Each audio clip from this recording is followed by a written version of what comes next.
No DQ Galaxy. We are live with a recap of Monday Night Raw for October 16th, 2023. Shout out to everybody watching this, whether it's live or on demand. I appreciate your viewership and support. This was the season premiere of Monday Night Raw. Such an important show that Michael Cole was not there. Michael Cole had a prior engagement, and thus he took the night off. I think it's only his third time that he missed a WWE television taping. In his place this week was Kevin Patrick because, well, they got nobody else, I suppose. Anyways, we kicked off Raw with a Sami Zayn promo. He addressed Kevin Owens being traded to SmackDown. He was sad about it, but also happy for KO. He brought up how Owens is not on Raw anymore because of Jey Uso being drafted to Raw and there being a trade. Sami Zayn said he has mixed feelings about this, and he tried to look at the positives, how this last year of his career has been by far the best. But then Judgment Day interrupted, talked about how Sami Zayn is all alone, looking a little bit lost, just like members of the Judgment Day were before they got into the group. However, Judgment Day has a different plan, and that is to get rid of Zayn permanently. But before they could do that, Jey Uso ran down with some steel chairs to help out his friend, Sami Zayn. Zayn still has a friend in Jey. Now, the plot thickened after the break. Backstage, Jey wanted to know if everything's good between them. And Zayn said he appreciates Jey coming out to help him, but it should have been Kevin Owens having his back. Zayn said he's happy for Jey, but he's frustrated that Jey has a friend in Cody, has the tag team titles, and Jey was upset by this. Jey said that he didn't know this was how Sami Zayn felt, but it is what it is. He walked off, and Sami had second thoughts. He ran after Jey and apologized, offered his hand out, and Jey gave him a hug. So for now, all is well between Jey Uso and Sami Zayn.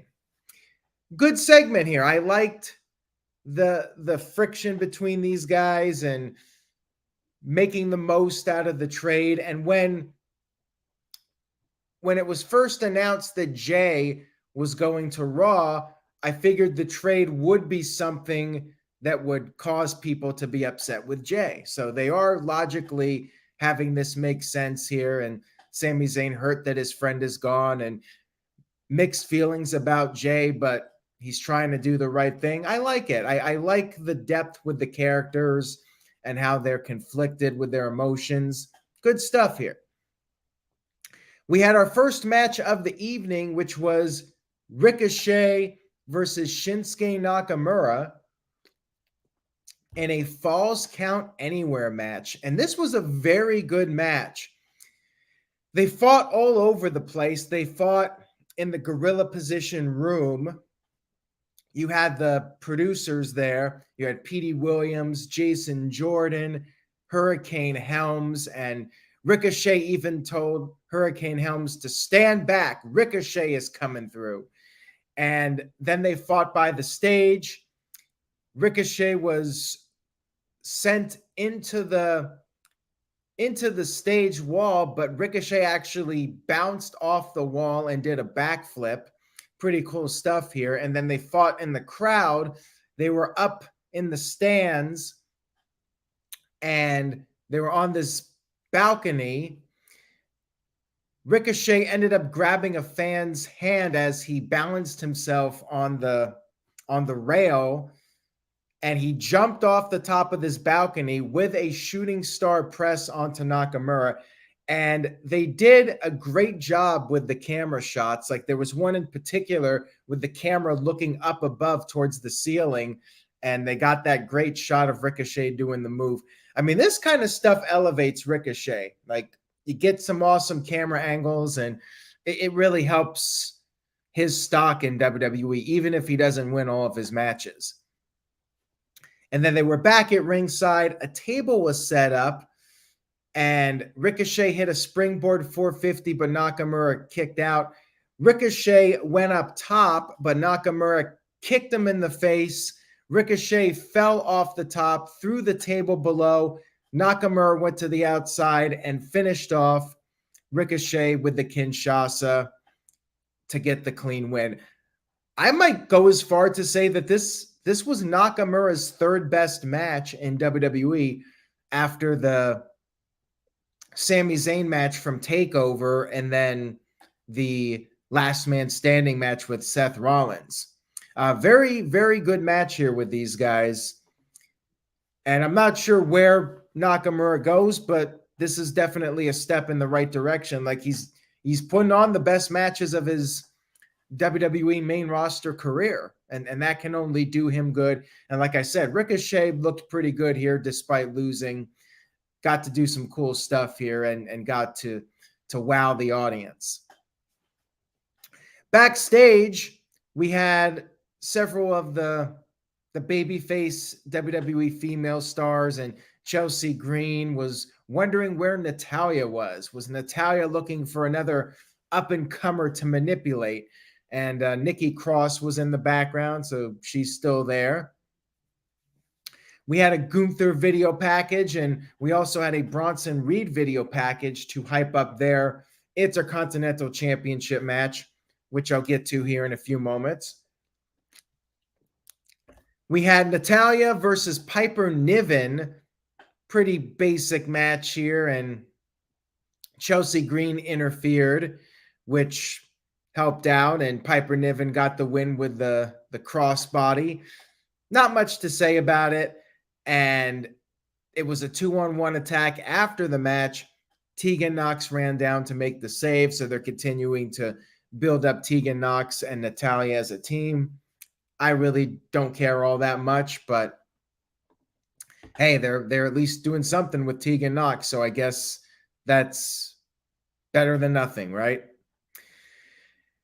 Backstage, we had Rhea Ripley saying to Judgment Day that they need to focus on winning back the tag team titles, and she's going to take care of Shayna Baszler all by herself. We had Seth freaking Rollins coming out there with some really over-the-top sunglasses. They look like something that RoboCop might wear.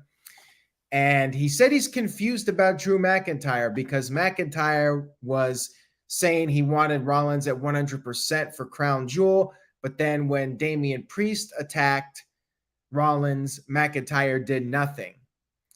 And then all of a sudden when Dominic had the Money in the Bank contract, McIntyre was Rollins's white knight.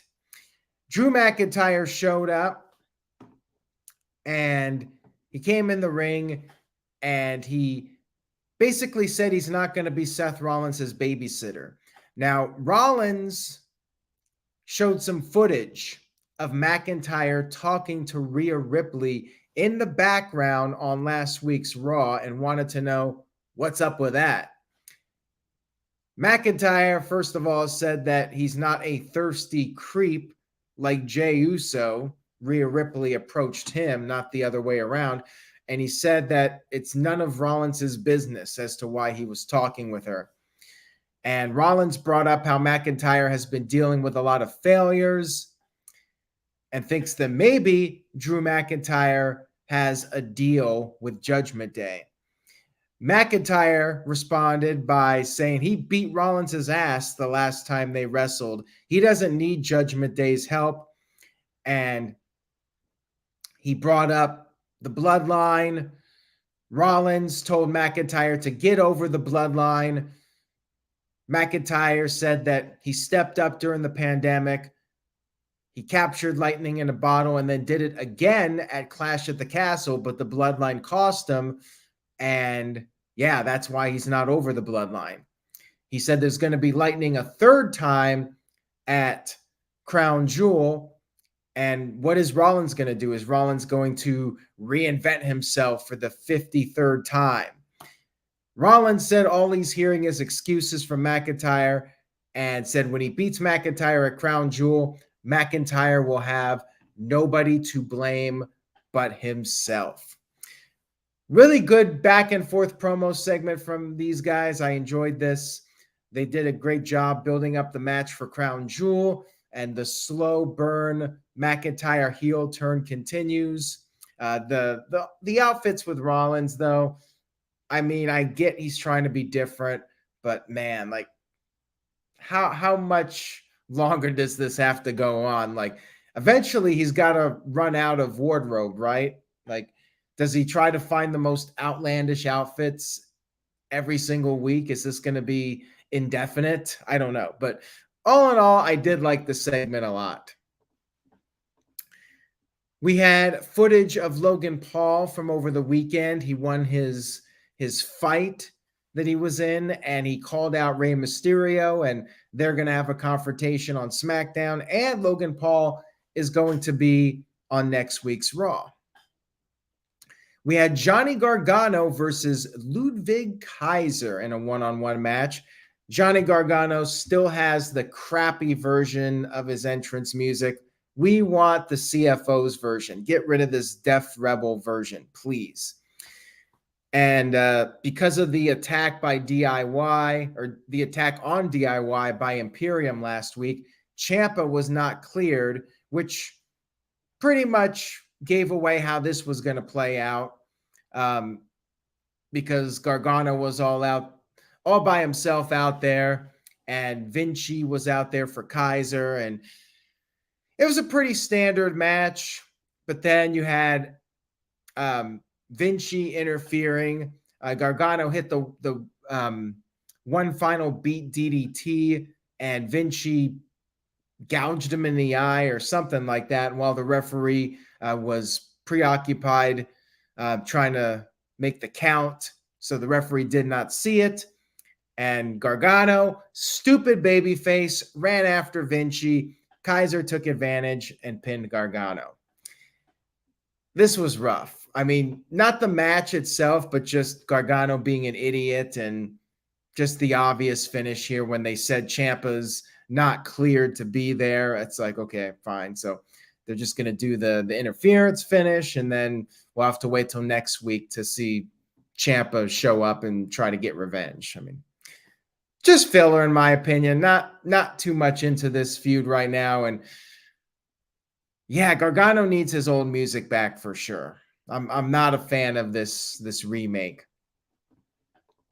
Backstage, Indy Hartwell challenged Becky Lynch to a match, since technically Indy Hartwell never lost the NXT title, and Becky said she would talk to Pierce, and they did confirm later that the match will take place on next week's Raw. And we also had a very brief stare down between Becky and Rhea Ripley, the World Heavyweight Women's Champion, whatever they're calling it, the Raw Women's Champion. Again, planting the seeds potentially for WrestleMania. At least that's what I would expect at this point. But there was another tease, and we'll get to that in a few moments here.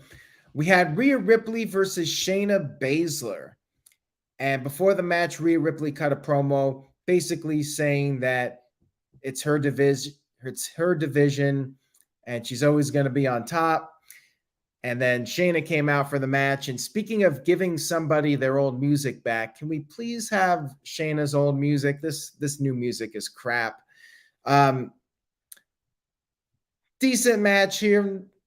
Not too noteworthy. Went back and forth for a little bit here. And Rhea was in trouble at one point. Shayna got her in a submission, and Rhea's elbow was hurting. She was selling that. But she was able to power out of the submission. Then Nia Jax came down, Raquel went after Nia Jax. Zoe Starks attacked Nia Jax. Raquel ended up charging Nia Jax, but missed and went into the steel steps. And then in the ring, Zoe Stark attacked Rhea, causing a disqualification. Rhea Ripley fought back, invited Nia Jax into the ring, and Zoe super kicked Nia. Rhea Ripley picked up Nia, but then Zoe drop kicked Nia, who fell onto Rhea Ripley, and Zoe Stark was standing tall. I mean, I'm not a big fan of this setup, but they did confirm a 5-way match. Adam Pearce was confronted by Rhea Ripley, and Adam Pearce made the match. I mean, to me, it's a bit silly. So these women just come out there, interrupt the match, and now they're all number one contender. Okay, but I'm sure the match will be really good. Gets several women on the crown jewel card, but yeah, I really wasn't feeling this too much. Just not that invested in the storyline with Nia Jax, quite frankly. And backstage, we had Xia Li confront Becky Lynch. She wants a match with Becky for the NXT title. And then when Xia Li left, we had Jade Cargill show up and have a little stare down with Becky Lynch. So when will that happen now? I mean, they teased Jade Cargill on NXT. She showed up. Shawn Michaels greeted her. And then we had Charlotte meeting Jade. And now we had Becky meeting Jade. We'll see where this goes, but they're definitely teasing some potential matchups in the future. And we did have a backstage promo with the tag champs, Cody Rhodes and Jey Uso. And Jey basically said Sami Zayn is still his friend. And Cody Rhodes said that they're going to win the tag titles. Pretty basic promo here. Then we had the Intercontinental Championship match, which was Gunther versus Big Bronson Reed. And this was a very good match with these guys. This was not a great crowd. They were in Oklahoma City, and I felt like they had to really work hard to get the crowd to react. But the crowd was reacting towards the end of this match. They were getting into it, which just goes to show how good these guys are. Gunther tried to powerbomb Reed and could not do it at first. And Gunther was able to apply a sleeper hold. Reed escaped it and then went up to the top rope. Gunther knocked him off. Both were on the apron, and Gunther ended up being back body dropped on the apron. And then after the commercial break, Reed kept trying to put Gunther away. He had a DVD, Death Valley Driver. Gunther kicked out of that, and then Reed hit a big superplex. But once again, Gunther kicked out of it. And then he went for the tsunami, but was unable to hit it. And then Gunther came off the top with a big splash. Reed kicked out of that. And finally, Gunther was able to powerbomb Bronson Reed, which got a big reaction from the crowd and got the win. I wonder if because both of these guys are technically heels, maybe that's why it lacked some heat. But the crowd did pop pretty big for the powerbomb. Gunther's still Intercontinental Champion. Clean finish. Like I said, very good match here with these guys. One of the highlights of the show. Then The Miz was interviewed backstage, and he made fun of Sami Zayn, crying about Kevin Owens, and then said that Adam Pearce should be fired, said maybe Nick Aldis should be general manager of both shows. And then Nia Jax just interrupted the promo and said that she's still standing, she's still looking pretty, and she does all of the squashing. Indeed, she does. And we also had a segment, like very brief confrontation, where Jinder Mahal and Indus Sher met with Adam Pearce. So they're still a thing at this point. Guess this is going to be push number 7 or 8 for Veer. He's coming once again. And we also had the Alpha Academy backstage, and there was a little confrontation with the New Day, and Gable issued a challenge for a tag match on next week's show. And then another match was set up because backstage, Gunther was happy with Kaiser, but not Vinci, and said that next week he wants Gargano to be stretchered out. So they're going to have to take care of Gargano, and I guess that's when we'll see Ciampa show up, and just going to keep going back and forth here until they do the tag match. And we finally closed out with our main event, Cody Rhodes and Jey Uso versus Judgment Day. Pretty lengthy match here, although we had a long period of introductions and so on and so forth, just some stalling. But match itself was back and forth, and an interesting thing, they did hit the 1D, the 1D cutter with Cody coming off and hitting the cutter while Jay holds Finn Balor, but Finn Balor kicked out of it. So he was the first person to kick out of it, might be the last. Dominic interfered when Cody and Jay were perhaps on the verge of winning this. And Dominic got his knees up when Jay went for the big splash. Jay almost got pinned, but kicked out. And then Sami Zayn went after Dominic Mysterio, and Priest gave Cody Rhodes a low blow on the outside of the ring. And then Cody was taken out of the match by Priest. Priest gave Cody a razor's edge through the announce table. Jey Uso went to the outside of the ring to check on Cody. Cody told Jey to get back in the ring and finish the match, so that's what Jey did. Balor tried to take advantage. He went for the coup de grace, but he missed. Jey hit the spear to Balor, and then Priest came in. Priest got hit with a spear, so Jey was on fire here. However, all of a sudden, Jimmy Uso from SmackDown showed up. So much for that brand split. Jimmy Uso gives his brother Jay the super kick. I mean, Roman Reigns did tell Jimmy to take care of this situation, and, well, Jimmy did. And then Finn Balor hit the coup de grace and pinned Jey Uso to regain the tag team titles. So, yes, Cody Rhodes and Jey Uso had like an 8-day run as tag team champions. I'm a little surprised because I figured something like this was going to happen with Jimmy costing Jay the tag titles to set up WrestleMania.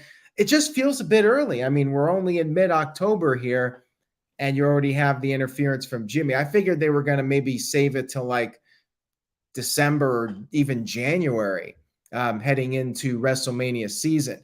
Seems a bit early, but we do have War Games coming up, and they may be able to stretch this out a bit longer by doing tag matches and something like that.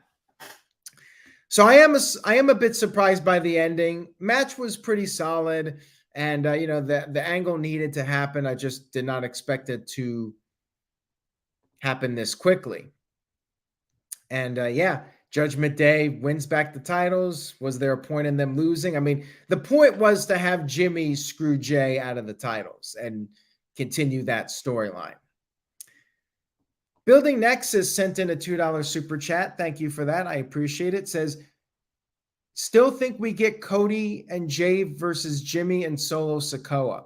Yeah, and I mean, that's a possibility too before we get to WrestleMania. Like, that could be a Royal Rumble match. That could be an Elimination Chamber match. But I would think that we will see more of Cody and Jay. I mean, it was a fun tag team. And, we could get War Games with Jimmy and Jay on opposite sides, and then maybe some kind of tag match at the Rumble or an Elimination Chamber. And they'll get to WrestleMania for sure. maybe a crown jewel. I mean, that's a possibility too. We could see Hay or Jay and Cody Rhodes versus Jimmy and Solo at Crown Jewel. All in all, Raw was good. There were some matches and segments that I thought were lackluster, but the main event was big because of the title change. The Intercontinental Title match was really good. I definitely recommend checking that out, and I very much enjoyed the Falls Count Anywhere match with Nakamura and Ricochet. So definitely check out those two matches, plus the main event. And I thought that the Rollins and McIntyre segment was very good. Those segments I recommend. The rest, you could probably skip. I give the show a B. Solid show. Not my favorite, but definitely had some good moments on it. So that's all I got for Raw. I hope you guys enjoyed the recap. If you did, please give this video a thumbs up on YouTube and leave a comment. Let me know your letter grade for Monday Night Raw in the comments section on YouTube. Thank you again, everyone. Take care. Enjoy your week. Pick up a new Say Yeah to No DQ shirt over at nodq.com/merch. And I will see you all next time.